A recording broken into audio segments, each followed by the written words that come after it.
সন্তান হারানোর যন্ত্রণা ঠিক কতটা কষ্টের সেটা বোঝানোর জন্য এবার ইন্দ্রাণী গাঙ্গুলির সামনে আয়ুষের দিকে বন্দুক তাক করে আয়ুষকেও শেষ করে দেওয়ার মতন ষড়যন্ত্র করলো শঙ্কর। হ্যাঁ বন্ধুরা, ভিডিওতে লাইকতে দেখতে থাকুন। যে মুহূর্তে কিনা আয়ুষ কান্নায় ভেঙে পড়ে অ্যাম্বুলেন্স আসার অপেক্ষা করতে থাকে, ঠিক সেই সময় ইন্দ্রাণী গাঙ্গুলির হাত থেকে শঙ্কর হঠাৎ করেই যখন রিভলভারটা ছিনিয়ে নিয়ে আয়ুষের দিকে বন্দুক তাক করে, ঠিক সেই সময়েই ইন্দ্রাণী গাঙ্গুলি বলতে থাকে যে শঙ্কর, এবার কিন্তু তুমি বড্ড বেশি বাড়াবাড়ি করে ফেলছো, তুমি কিন্তু এটা পাগলামো করছো, এটা করো না শঙ্কর, তুমি কিন্তু বড্ড বেশি ভুল করে ফেলছো, তুমি একজনকে মেরেছো, এর পরবর্তীতে তুমি যদি কোনো মতে ভুল অক্ষর আমার সন্তানকে শেষ করার চেষ্টা করো তাহলে কিন্তু আমি তার জন্য তোমাকে কখনো ক্ষমা করবো না।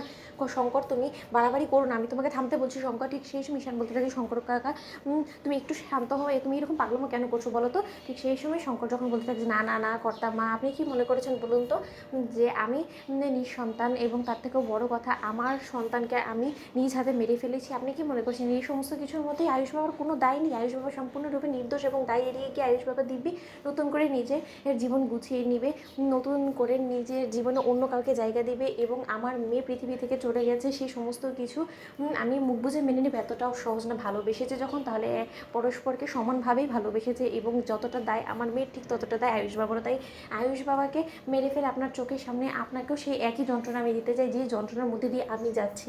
ঠিক সেই সময় ইন্দ্রাণী গাঙ্গুলি বলতে থাকে যে শঙ্কর তুমি কোনো মতে এরকম কোনো কাণ্ড করবে না। ঠিক সেই সময় শঙ্করের দিকে যখন কিনা শঙ্কর যখন আয়ুষের দিকে বন্দুক তাক করে এবং বলতে থাকে যে আয়ুষ বাবা, এবার না হয় তোমাদের ভালোবাসাটা উপরে গিয়েই তোমরা পূর্ণতা দিও, তার কারণ তুমি তো আমার মেয়ের হাত ধরে সেদিন আমার চোখের সামনেই বলেছিলে যে তুমি যত শীঘ্রই সম্ভব তোমাদের এই অসম্পূর্ণ ভালোবাসাকে পূর্ণতা দিতে চাও, তাহলে না হয় একসঙ্গে মরে যাও, আমিও দেখি তোমার কতটা বুকের পাটা যে তুমি তোমার ভালোবাসার মানুষটার জন্য জীবন দিতেও রাজি হয়ে গিয়েছো।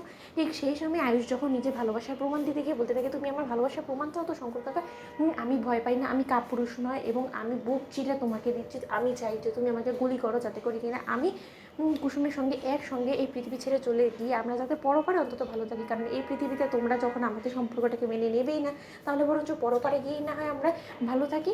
ঠিক সেই সময় এই কথা বলা মাত্রই শঙ্কর যখন কিনা আয়ুষের দিকে বন্দুক তাক করে গুলি ছড়তেই নেবে এবং ঈশানের সঙ্গে দস্তাদস্তি হওয়াকালীন যখন কিনা শঙ্কর গুলি ছোড়ে এবং ঠিক তার পর মুহূর্তে আয়ুষের বুকে এসপার ওসপার হয়ে যায়। ঠিক তার পর মুহূর্তেই সেখানে ঘটনাস্থলে পুলিশ এসে হাজির হয় এবং পুলিশ যখন বলতে থাকে যে ইউ আর আন্ডার অ্যারেস্ট, একজনকে হত্যা করার চেষ্টায় আপনাকে আমরা গ্রেফতার করছি এবং আপনি আরেকজনকে বিষ খাইয়ে মেরে ফেলার চেষ্টা করেছেন, এর পরবর্তীতে আপনার কী শাস্তি হবে সেটা আপনি হয়তো কল্পনাও করতে পারছেন না, চলুন আমাদের সঙ্গে।